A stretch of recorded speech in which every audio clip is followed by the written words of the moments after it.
This video is not financial advice. I am not a financial planner. I'm an entertainer. The one and only Apefather up all night. Wow! You know, sometimes when I just feel like kind of frustrated and I feel like, can't take the corruption no more, I can't take it, the manipulation, and I really feel down and out and low, I go into my car and I blast the song Eye of the Tiger by Survivor. Now, look, I understand there's a lot of people out there who like different styles of music. They like rap, hip hop, rock and roll, country, whatever, classical music. Some people like jazz. Some people like all types of music. But I think that this song applies to all genres of music, all styles of music, and just in general, all people, all ages, all circumstances in life. It's just such a powerful song. It's like there's something about it that just makes me really go the extra mile. Like when I feel I can't, I don't know, something just happens to me. Like I regain all my strength. It's like almost like a car that's empty on gasoline. You go to a gas station and you get like a full tank of gas.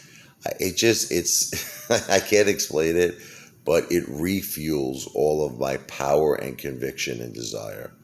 And I don't know, maybe if this would do, if you could listen to Eye of the Tiger and you could get that same power back, I would suggest you do it. But it really is one of the greatest songs I feel ever made in the history of movies. Obviously, that was in Rocky 3. And I mean, just Stallone is a genius. Sylvester Stallone is a genius. He's a genius actor. People don't realize this. He's a director. He writes the screenplays. He wrote the screenplay for Rocky, and he's just an extremely brilliant man. And he's very strong-willed and a powerful man. And, it's just a combination of his talent, his genius, and Survivor, the band, their genius and their talent. And they created something so magical, so powerful with Rocky 3 and the song The Eye of the Tiger that I don't think it could be matched.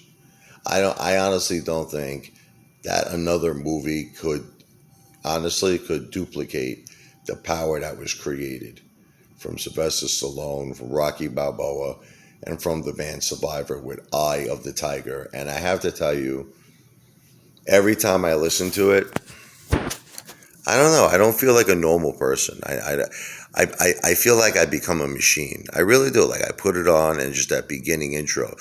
Dun, dun, dun, dun, dun, dun, dun. Dun, dun, dun. And I want you to know this is not something that's just been going on with me, in my life at the age of 44. Like in Brooklyn, I'll make you laugh. Right? I'll tell you a funny story. We used to all box each other in Brooklyn. And I'm talking when I was a young kid, like 15, 16 years old, right? So I would go into my backyard. I used to live on West 12th Street, Avenue UNT. And I had this backyard, regular average sized Brooklyn backyard, nothing crazy, very little grass. Mostly it was all cement. And, you could actually see all your neighbors were next to you hanging their underwears up. In other words, there was absolutely no privacy. I could see everybody, what they were doing. They could see what I was doing. All the houses were on top of each other.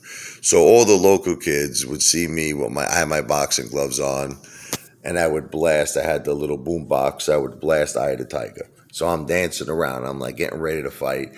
One thing led to another. One of the local kids say, "Hey, man, I see you got your boxing gloves on." He goes, "You want to go a couple of rounds?" Now, I got to tell you, man, when that song came on, I didn't feel human. I felt like a machine. I felt like a truck or something. Like how Stallone said he felt like, over the top. He felt like a Mack truck, a machine. That's how I felt. So I'm laying people out like within like 15 seconds. I'm not even kidding you. I'm knocking everybody out. So I won like maybe 10, 15 fights in a row. And I started thinking I was like, kind of like invincible. I'm like, nobody could beat me. But these were all kids that were my age. Like I was 15, they were 15, right?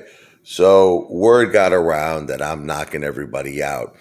I knocked out the brother, the little brother of this guy, John, who was on my block. Now, this isn't my other friend, John, I mentioned. This is the guy who lived on West 12th Street.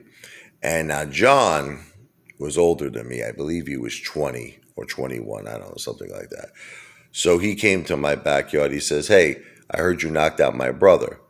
Now, I was talking so much garbage, man. I was like, "Yeah, you're next. I'm going to knock you out." He goes, "Really?" He's like, I'm listening to Eye of the Tiger. I'm dancing around like Muhammad Ali. I'm like, floating like a butterfly, sting like a bee. So he's like, "Liz, what we're going to do?" He goes, "I don't want to fight here in your backyard. Your mother's in the house.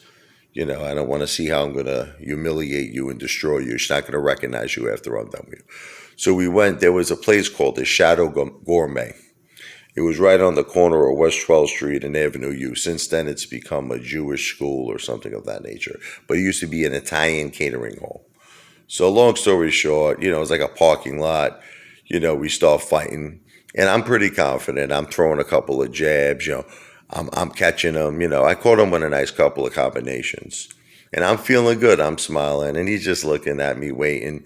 And within maybe about a minute, he came inside, like kind of Tyson. See, I didn't use strategy. I should have just kept my long arm, my long punch, but I let him get inside, and he hit me right on my chin. He gave me an uppercut, right here. I went out. That's it. He knocked me out. I was unconscious, and many hours later, it had to be 2 hours later or something, I woke up in the parking lot at a Shadow Gourmet. I was on some guy's car. And literally, I was by myself. There was like nobody else there. Just me. And I realized I got knocked the F out. But anyway, he was older than me. Just the fact that I had the balls to go up against this guy. He was the toughest guy in the neighborhood, the oldest guy, too. He actually even said to me, "I respect you, Rich. Look, you know and I know you had no chance of winning, but you had the balls to go up against me." And I cracked him with a good couple of punches. I cracked him in his eye, cracked him in his nose, I cracked him in his jaw, and he told me, "You got a couple of good punches in there." He forever respected me, but he kicked my ass. But the point is, the Eye of the Tiger. That song will always bring me power, helps me hold. It helps me realize that we're going to be super rich. We're going to be winners. So my recommendation, listen to The Eye of the Tiger by Survivor. Again, I'm not a financial advisor. This is not financial advice. I'm an entertainer. But The Eye of the Tiger is the ticket to power. It's all power, baby.